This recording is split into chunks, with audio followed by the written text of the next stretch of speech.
This question asks, if the below statement is true, then which other statement must also be true? And what we know about statements, or in particular conditional statements, if P then Q, if we know that that's true, then the contrapositive, which just says if not Q then not P, I take the two parts and I flip them and put nots in front of them, we know the contrapositive is always true. So if I look at my statement, figure out what P and Q are, then I can go through my 4 possible answers and determine which one is the contrapositive and therefore which one must be true. So my statement says, if the entertainers are the most successful in history, if P, then they must be the Beatles.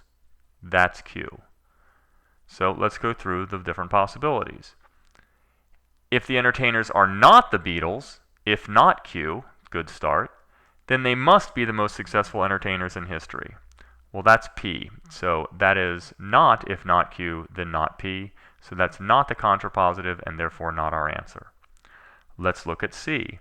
If these entertainers are the Beatles, well, that's just the Q statement, if Q. And I'm looking for if not Q. So I know this can't be the contrapositive and this isn't the answer. In this case, it's if Q, then P. So that's not the contrapositive. And the next one also starts with if Q. This one is if Q, then not P. So again, not the contrapositive.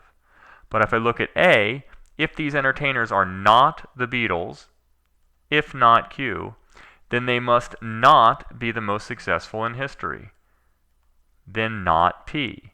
That is my contrapositive, therefore that must be true, so the answer is A.